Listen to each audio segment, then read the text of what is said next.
당회에서 오늘 주일 예배를 각 가정에서 온라인으로 드리는 것을 결정을 하였습니다. 그 이유는 지난 31일 월요일에 우리 교회에서 총회 교사 강습회가 있었는데, 그 교사 강습회에 참석한 그 산성동의 모 교회 선생님 한 분이 주중에 확진 판정을 받았습니다. 그래서 어제 4시가 넘어서 중구보건소에서 저희 교회를 방문해서 역학조사팀이 이 조사를 했습니다. 그 당시에 참여하신 분들, 그리고 그 당시에 상황들을 점검하였는데, 다행히 우리가 방역수칙을 그때 정확하게 잘 지켰거든요. 거리 두기를 하고, 또 참석하신 분들이 모두가 다 마스크를 쓰고, 그리고 물도 마시지 않는 그러한 상황 가운데 세미나를 진행을 했기 때문에 우리 참여한 분들이 밀접 접촉자가 아니라 단순 접촉자로 분류가 됐습니다. 그래서 우리 교회에서는 교역자들과 그리고 10여 명의 교사들이 참여를 했는데, 이분들이 검사를 받고 격리가 돼야 되는 상황이에요. 그러니까 음성 결과가 나올 때까지. 그래서 어제 그 당회에서 고민을 하고 심각한 고민을 한 끝에 그 분들을, 교사들만 격리할 것인가. 그런데 만에 하나 발생하는 상황이 있기 때문에, 그래서 우리 성도들의 안전을 고려하여서 이번 한 주, 그러니까 오늘 검사를 받고 내일 결과가 나오기 때문에 오늘 오늘 주일 예배는 온라인으로 전환해서 각 가정에서 예배 드리는 것이 성도들의 안전을 확보하는 것에 그 사전에 어려움을 미리 차단하는 것이 현명한 선택이라고 하는 그런 결론을 내렸습니다. 그래서 오늘 이제 그 해당 당사자들이 검사를 하고 내일 결과가 나오면 단순 접촉자이기 때문에 아마 격리가 바로 해제가 될 것 같습니다. 그래서 오늘 우리 성도들이 온라인으로 지금 예배하고 어제 공지를 다 드렸는데 오늘 한 주 이렇게 예배 각 가정에서 하나님 앞에 드리도록 하고, 그 어떤 때보다도 하나님 앞에 간절함과 또 믿음으로 이 시간 예배에 나아갈 수 있기를 주의 이름으로 축복합니다. 말씀으로 들어가서 1959년 대전에서 우리나라 장로교 역사에 있어서 중대한 사건이 하나 일어났습니다.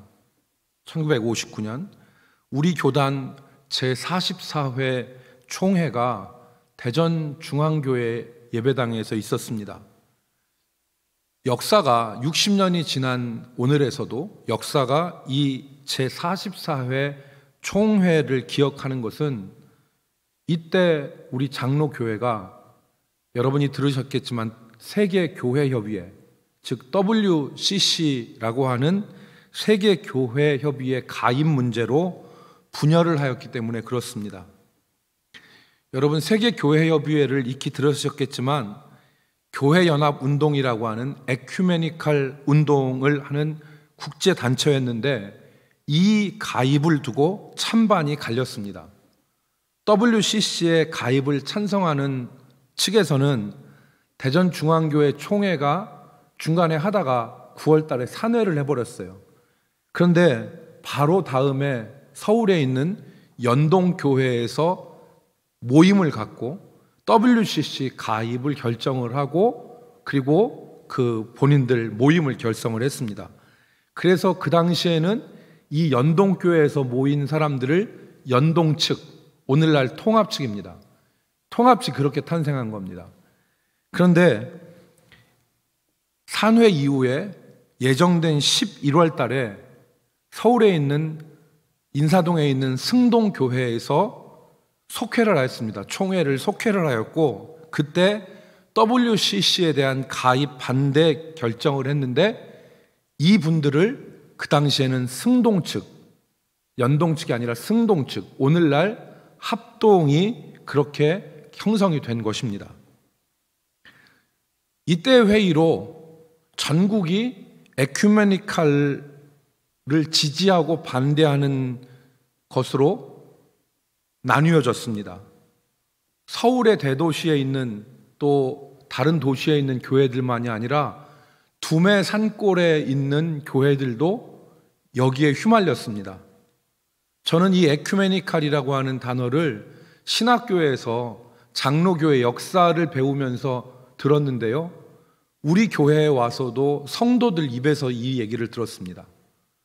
지금 진천에 있는 요양원에 계신 김각헌 집사님이 대전에 계실 때 제가 그 집을 방문했는데 김각헌 집사님이 저한테 그러시더라고요. 자기가 청년 때에 충북 영동에서 신앙생활하고 교회를 다녔는데 에큐메니칼로 인해서 충북 영동에 있는 그 교회가 갈렸다는 거예요. 그러니까 이 그 한 이슈가 한국 교회의 두메산골에 있는 교회들까지 다 갈라놓은 겁니다. 교회만 아니라 신학교도 갈렸습니다. 총회신학교라고 하는 학교가 이 1959년에 있는 44회 총회 이 회의로 인하여서 합동 측의 총신대학교 그리고 통합 측의 장신대학으로 갈리게 된 것입니다. 여러분, 이뿐만 아니라 20년이 지난 1979년에는 또 다른 분열이 있었습니다. 광주중앙교회에 정규호 목사님을 중심으로 한 분들이 소위 개혁 측을 만들어서 교단을 1979년에 탈퇴했습니다.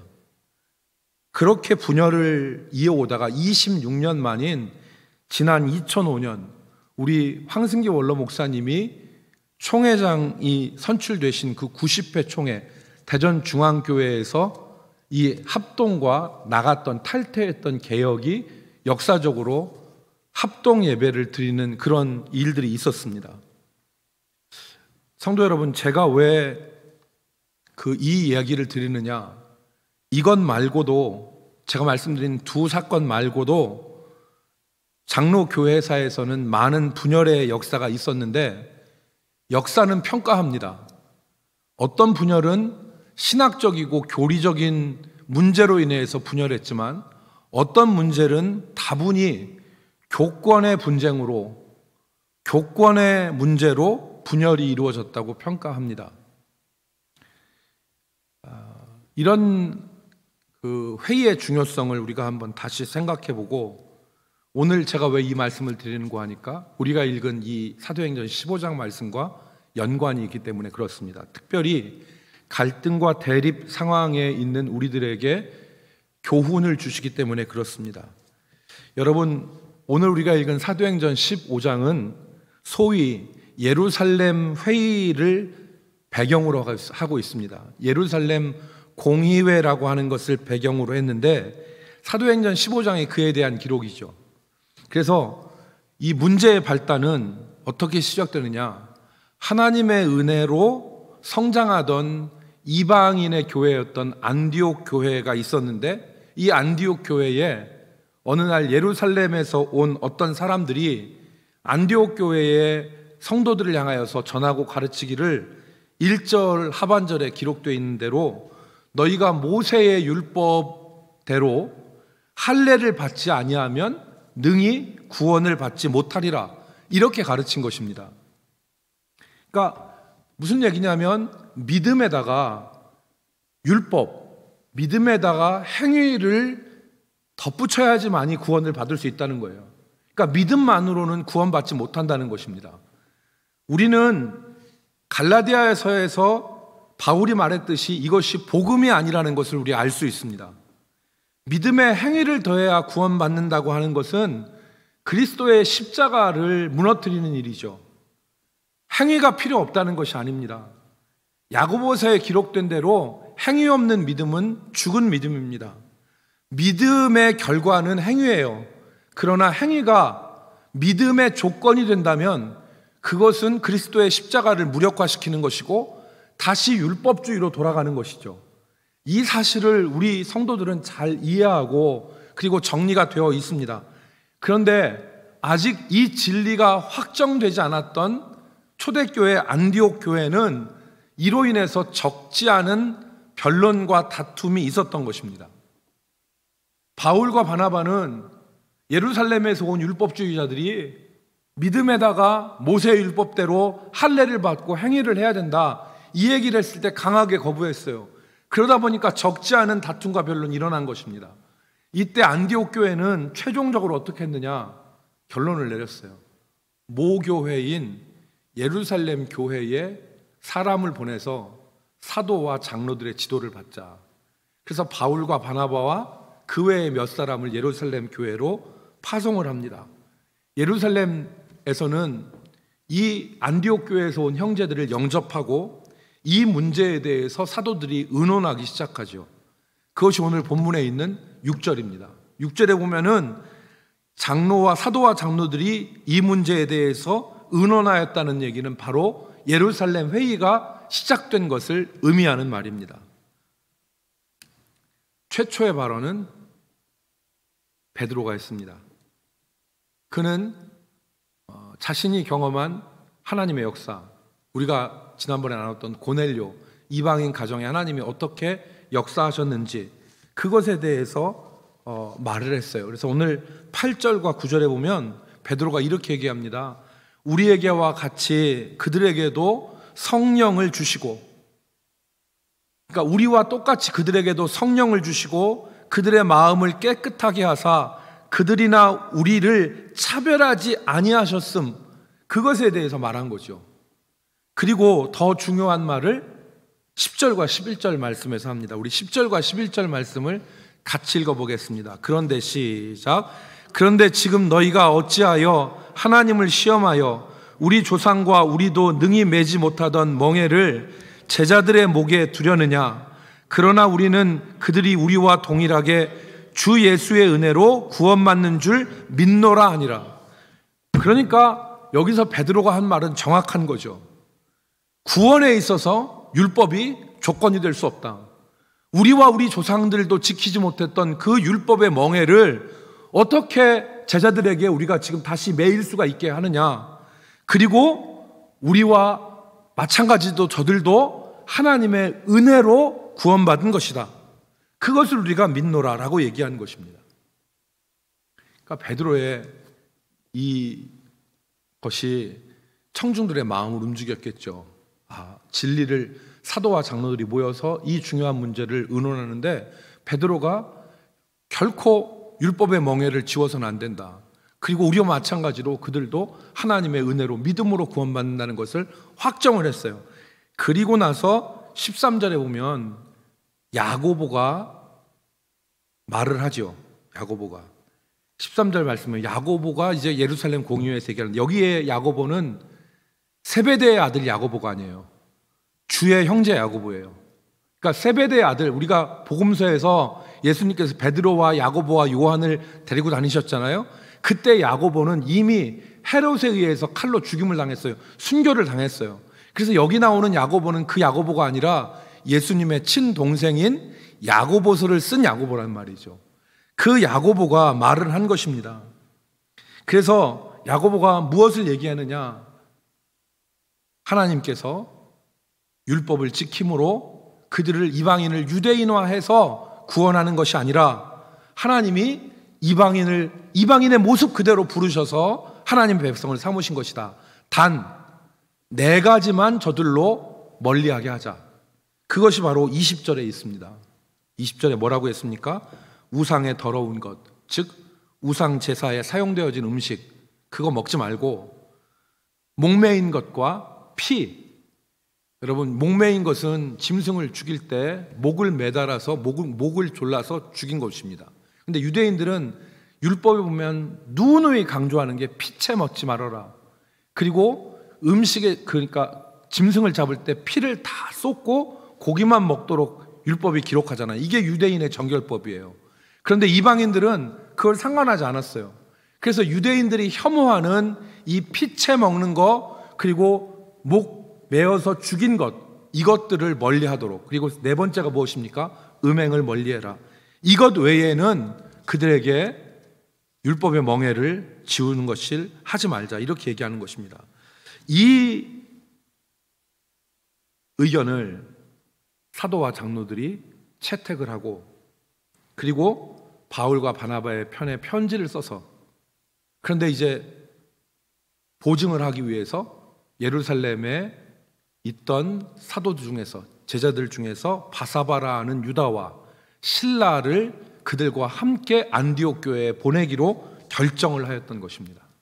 그래서 오늘 여러분 23절 이하가 예루살렘 교회에서 결정된 것의 축약본입니다. 여러분 23절부터 우리 29절에 있는 말씀을 한번 읽어보십시오. 제가 여러분들에게 다 설명한 말씀입니다. 23절부터 29절까지를 읽겠습니다. 그 편에 시작. 그 편에 편지를 붙여 이르되 사도와 장로된 형제들은 안디옥과 수리어 길리기아에 있는 이방인 형제들에게 문안하노라. 들은즉 우리 가운데서 어떤 사람들이 우리의 지시도 없이 나가서 말로 너희를 괴롭게 하고 마음을 혼란한다 하기로 사람을 택하여 우리 주 예수 그리스도의 이름을 위하여 생명을 아끼지 아니하는 자인 우리가 사랑하는 바나바와 바울과 함께 너희에게 보내기를 만장일치로 결정하였노라.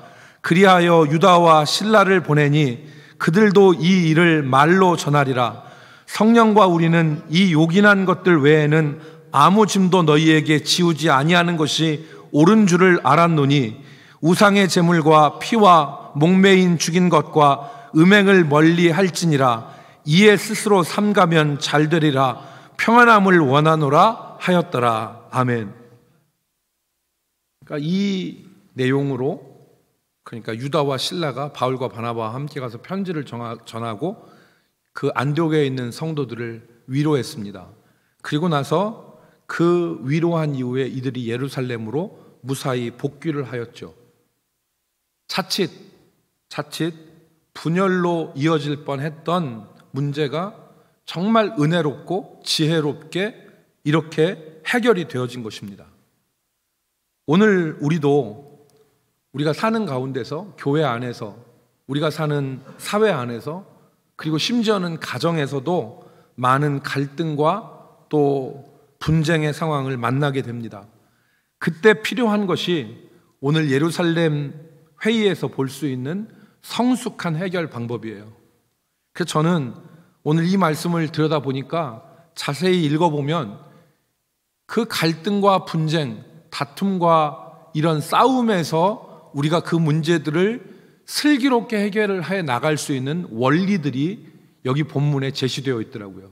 그래서 오늘 그것을 여러분들과 함께 나누고자 합니다. 첫 번째 원리는 하나님의 말씀이에요. 하나님의 말씀의 원리. 우리가 갈등과 대립의 상황 가운데서 해결책을 찾을 때 첫 번째로 고려해야 될 것이 바로 뭐냐면 하나님의 말씀이 무엇이라고 우리에게 지시하시는가. 여러분, 바울과 바나바는 이방인들에게 모세의 율법대로 할례를 받고 율법을 지켜야 된다는 주장에 대해서 단호하게 거부했어요. 왜냐하면 그것이 진리에 부합되지 않기 때문에 그런 것입니다. 이미 말씀드렸지만 그렇게 하는 것은 십자가를 무너뜨리는 것이고 다시 예수님 이전에 율법주의로 돌아가게 되는 것이잖아요. 그렇기 때문에 인간적인 타협이 있을 수 없어요. 인간적인 측면에서는 타협하고 절충안을 찾는 것이 훨씬 좋았을 것입니다. 그런데 바울은 그렇게 하지 않았어요. 바울이 예루살렘에서 온 사람들과 적지 않은 다툼과 변론이 그것을 비용으로 치렀지만 결코 그것을 주저하지 않았습니다. 왜? 하나님의 말씀이 그것을 지지하지 않기 때문에. 오늘 우리가 읽은 말씀 가운데 야고보도 동일했어요. 야고보는요, 여러분 15절 말씀에 보면 선지자들의 말씀이 이와 일치하도다 그랬어요. 기록된 바 그랬습니다. 무엇이 일치한다는 얘기입니까? 베드로가 말한 이방인 형제들에게 율법의 멍에를 메우지 말라는 말이 선지자들의 말과 일치한다, 그렇게 결론을 내린 거예요. 지금 야고보가 무엇을 상고한 것입니까? 하나님의 말씀을 지금 판단의 기준으로 삼은 것이죠. 여러분 보세요. 오늘 본문 16절, 17절 말씀은 구약성경 아모스서 9장 11절, 12절을 야고보가 인용한 것입니다. 거기 보면 뭐라고 했습니까? 하나님께서 이스라엘을 회복시킬 것을 아모스 선지자가 예언했죠. 거기 뭐라고 했습니까? 16절에 이후에 내가 돌아와서 다윗의 무너진 장막을 다시 지으며 또 허물어진 것을 다시 일으키리니, 하나님께서 이스라엘을 회복하실 것을 말씀하신 것이죠. 그런데 17절 말씀해 보니까 이는, 그 회복은 그 남은 사람들과, 유대인의 남은 자, 그루터기와 같은 그 남은 자들과, 그 다음에 뭐라고 했습니까? 내 이름으로 일컬음을 받는 모든 이방인들도 주를 찾게 하려 함이라 하셨으니, 그러니까 여기에 구약의 아모스에도 이방인이 언급된다. 그러니까 이방인에게 유대 율법을 순종하게 하여서 유대인화 시켜서 유대인만 구원받는 게 아니라 하나님은 이방인도, 그리고 내 이름으로 일컬음을 받는 이방인들도 다 주께 돌아올 수 있도록 성경에 기록하지 않았느냐. 여기서 야고보는 확신한 거예요. 아, 이방인들한테 율법의 멍에를 지워서는 안 되겠구나. 그들도 하나님의 자녀로 하나님 부르셨구나. 이것을 깨달은 거죠. 그러니까 이 야고보는 하나님의 말씀을 기준으로 삼은 거예요. 19절, 그래서 야고보의 결론입니다. 야고보가 뭐라고 했습니까? 그러므로 내 의견에는 이방인 중에서 하나님께로 돌아오는 자들을 괴롭게 하지 말고, 말씀에 근거한 판단이죠. 하나님의 말씀에 근거한 판단. 여러분, 오늘 우리가 갈등과 대립과 고민스러운 상황 가운데서 길을 정할 때, 그때 결코 하나님의 말씀에서 벗어나면 안 됩니다. 우리의 가는 길, 우리가 정하는 길이 하나님의 말씀을 붙잡고 그 말씀대로 가야 되는 것입니다. 잠언 3장 1절로 4절 말씀 보면, 내 아들아 나의 법을 잊어버리지 말고 내 마음으로 나의 명령을 지키라. 그리하면 그것이 내가 장수하여 많은 해를 누리게 하며 평강을 더하게 하리라. 하나님 말씀 기억하여 그대로 따르면 장수하고 평안 가운데 산다는 거죠. 아멘이죠? 이게 아멘입니다. 하나님의 말씀 따라서 순종하면 하나님께서 평안을 주세요. 아무리 어려운 환경 가운데서도 하나님의 말씀대로 살아가면 하나님이 평안을 주시고 장수함을 주시죠. 또 3절 말씀에 보니까 인자와 진리가 내게서 떠나지 말게 하고 그것을 내 목에 매어 내 마음판에 새기라. 그리하면, 그랬어요. 그리하면 내가 하나님과 사람 앞에서 은총과 귀중히 여김을 받으리라. 은총과 귀중히 여김을 받으리라. 하나님 앞에서 이걸 마음판에 새기고 내 목에 걸면 하나님께서 은총과 귀중히 여김을 하나님과 사람 앞에서 받게 하신다. 갈등과 대립의 상황 가운데서 우리가 첫 번째로 우리가 붙잡아야 될 원리는 하나님의 말씀입니다. 하나님의 말씀을 떠나지 않는 것입니다. 두 번째, 오늘 본문에서 우리가 발견할 수 있는 원리는 배려의 원리입니다. 오늘 그 사도들은, 예루살렘 회의는 이방인 성도들에게 모세의 율법의 멍에를 메우지 않았어요. 그러나 최소한 네 가지를 멀리해라. 그것이 이미 말씀드린 우상의 제물, 목매어서 죽인 것, 그리고 피, 그리고 음행이었습니다. 여러분, 우상의 제물을 먹지 않는 것이 절대적인 것은 아니었어요. 여러분, 고린도전서 8장에 보면 우상의 제물에 대해서 먹을 수 있다고 했습니다. 하나님이 이것이 우리를 더럽게 하는 것이 아니다, 먹을 수 있음을 고린도전서에서는 얘기했어요. 그러나 여기서는 먹지 않는 것이 좋다고 그랬어요. 피채 먹는 것과 목매어서 죽인 것도 절대적인 것이 아닙니다. 그런데 이것을 왜 금하게 했느냐? 유대인들을 배려했기 때문에 그래요. 여러분, 21절 말씀을 보십시다. 21절 말씀에 보니까 그랬어요. 이는 예로부터 각 성에서 모세를 전하는 자가 있어 안식일마다 회당에서 그 글을 읽음이라 하더라 그랬습니다. 앞에 있는 이는이라는 말은 헬라어로 가르라고 하는 말인데, 이 가르라고 하는 말은 왜냐하면이라는 뜻을 가진 접속사입니다. 이유 접속사예요. 그러니까 왜 우리가 피, 그 다음에 목 매어 죽인 것, 우상의 제물, 음행을 멀리하라고 하냐면 이것이 유대인들에게는 혐오스러운 일이기 때문에 그들을 배려하는 것이죠. 오늘 본문의 말씀처럼, 오늘 본문의 제목처럼 본질과 비본질, 그래서 본질적인 것은 우리가 잃지 않아야겠지만 비본질적인 측면에 있어서는 우리가 배려의 원리를 작동해야 됩니다. 앞에서 말씀드린 교단 분열에 있어서 성경의 진리를 왜곡하는 것 이외에는 다 배려의 원리로 해결할 수 있었던 문제입니다. 누가 교권을 차지하고 누가 유리한 입장에 서는 것은 비본질적인 문제죠. 여러분 가운데 지금 갈등과 대립 상황에 놓여 계신 분이 계십니까? 혹은 여러분 가운데서 그 갈등과 대립의 상황을 야고보처럼 해결할 수 있는 키를 가지고 계신 분이 여기 앉아 있을 수 있어요. 그때 이 원리를 생각하십시오. 배려의 원리. 그러니까 정말 본질적인 것이 아닌 상태에서 배려함으로 성숙한 결론에 이를 수 있는 그 모습, 그것이 정말 참 필요한 시대이죠. 어떤 때 보면 우리 그리스도인들이 너무 그 외골수고 고집스러운 면이 없지 않아 있습니다. 본인 생각밖에는 옳지 않다고 주장하는 거죠. 그렇다면 함께 살 수 없습니다. 그러니까 본질적인 부분에 있어서는 우리가 비용을 친다 하더라도 우리가 하나님의 말씀을 따르지만 비본질적 측면에 있어서는 우리가 다른 사람을 배려하는 것이 성숙한 결론으로 나가는 방법인 것입니다. 마지막 세 번째는 성령의 인도하심의 원리입니다. 대립과 갈등 상황에서 우리를 이끄시는 분이 하나님이셔야 돼요. 특별히 우리 안에 내주하시면서 우리를 진리로 인도하시는 성령의 인도하심을 받아야 됩니다. 오늘 본문 28절을 보세요. 28절에 보니까 야고보가 얘기해요. 야고보가 뭐라고 했습니까?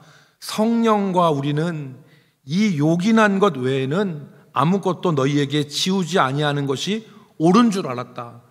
예루살렘 회의에서 이 요긴한 것은 필수적인 것, 네세서리한 거라는 뜻이에요. 꼭 화합을 위해서 유대인들의 혐오감을 자극하지 않은 이 네 가지 요긴한 것 외에는 너희에게 짐을 지우지 않는 것이 옳은 것이라고 판단했다. 그런데 앞에 뭐라고 했어요? 성령과 우리는. 그러니까 이 결정을 할 때 예루살렘 교회가 성령의 인도하심을 받았다는 것이죠. 우리가 흔히 눈에 뵈는 게 없다는 말을 합니다. 이 말은 아무것도 안 보인다는 것이죠. 온전히 막 우리가 갈등의 고조에서 감정이 치솟아오르면 아무것도 안 보인다는 거예요. 근데 그게 아니라 성령의 인도하심, 우리 가운데 있는 하나님의 인도하심을 받아야 되는 것입니다. 여러분, 제 방에 찾아오는 성도들이 있습니다. 그런데 제 방에 찾아오시는 분들이 제 방에 들어오시면 자리에 앉아서 잠시 기도를 하세요. 저도 어디 가면 기도합니다. 그런데 이게 그냥 해야 되는 행동이기 때문에 그냥 하는 제스처는 아니어야 되는 거죠. 그렇지도 않고요. 제 방에 들어와서 성도들이 하는 얘기는 어려운 얘기, 또 심각한 얘기가 대부분일 수 있잖아요. 그런데 그때 그런 심각한 얘기, 어려운 얘기를 할 때 하나님의 인도하심을 받기를 원하는 거예요. 성령께서 인도하시기를 원하는 것이죠. 그래서 잠시 머리 숙여서 기도하는 것입니다. 중세의 수도사들은요, 하루의 일과가 단순했어요. 한 4-5가지밖에 일을 하지 않았습니다. 기도하고 노동하고 그리고 독서하고 식사하고 취침하고 이런 것들이었잖아요. 이런 5가지인데 이 5가지에서 그러니까 그 어떤 수도사들은 하루에 4시간 독서, 4시간 노동, 4시간 기도, 4시간 취침 이런 식으로 하루를 썼다고 그러잖아요. 그런데 그 단순한 일과 가운데서 하나의 일에서 다른 일로 넘어갈 때는 반드시 하는 것이 있었는데 그걸 라틴어로 스타티오라고 그래요. 스타티오라는 말은 영어로 스탑, 멈춤이란 뜻입니다. 중지라는 거예요. 그러니까 어떤 일을 할 때, 다른 일로 넘어갈 때 잠시 멈추고, 내가 독서를 할 때, 하나님 책을 읽을 때 내가 하나님의 인도하심을 받게 하여 주옵소서. 기도하는데, 일하다가 기도하는데 잠깐 엎드려서 하나님 앞에 하나님의 인도하심 받기를 원합니다. 노동을 하는데도 이 노동을 하는 것 자체가 우리의 영성에 상당한 도움을 주잖아요. 그런데 그냥 땀 흘리는 노동이 아니라, 주여 이 노동을 하는데 나에게 주의 은혜, 깨달음을 주옵소서라고 하나님의 인도하심을 바라는 거예요. 그러니까 우리가 어떤 일을 할 때 내 욕심, 내 생각, 내 계획을 내려놓고 하나님의 인도하심을 구하는 것입니다. 그건 우리가 잘 알잖아요. 신용만 하는 경건이 아니라 진짜 전심으로 하나님의 인도하심을 구하면서, 주님 어떻게 할까요? 주여 어디로 갈까요? 하나님께 여쭙는 거예요. 하나님은 실수가 없으시고 하나님의 인도하심에는 후회가 없습니다. 괜히 성령께서 역사하시는데 내고집 부려서 나중에 엄청난 실수로 엄청난 비용을 지불하지 말고 하나님의 인도하심을 따라 그 길로 나아가는 우리 성도들이 되기를 주의 이름으로 축복합니다. 말씀을 정리하겠습니다. 우리는 갈등과 대립의 상황 가운데 놓일 수 있습니다. 만약 이런 갈등과 대립 가운데 우리가 올바로 선택하지 못하면 교단이 분열되고 깨지고, 그리고 교회가 깨지고 가정이 깨지고 내 미래가 깨지는 그런 엄청난 비용을 지불할 수 있는데, 이때 우리는 예루살렘 교회에서 보여준 이 성숙한 결정, 그 결정은 세 가지가 중심이 되었습니다. 첫 번째는 하나님의 말씀이었고요, 두 번째는 배려의 원리였고, 세 번째는 성령의 인도하심을 구한 것입니다. 우리 모든 성도들이 우리의 삶의 자리에서 이 원리를 가지고 하나님의 인도하심을 구해 성숙하고 지혜로운 결정들로 나아갈 수 있기를 주의 이름으로 축복합니다. 기도하겠습니다.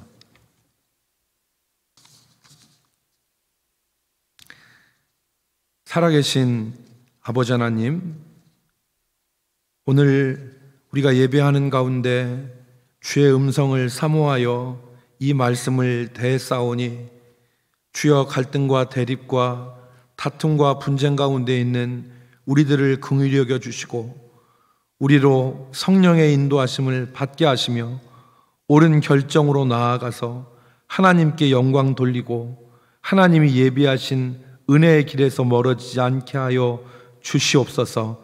이 말씀을 마음에 꼭 담고 삶의 자리에서 기억나게 하시고 순종하게 하시고 그 길로 나아가는 귀한 성도들 삼아 주시옵소서. 예수님의 이름으로 기도 올리옵나이다. 아멘.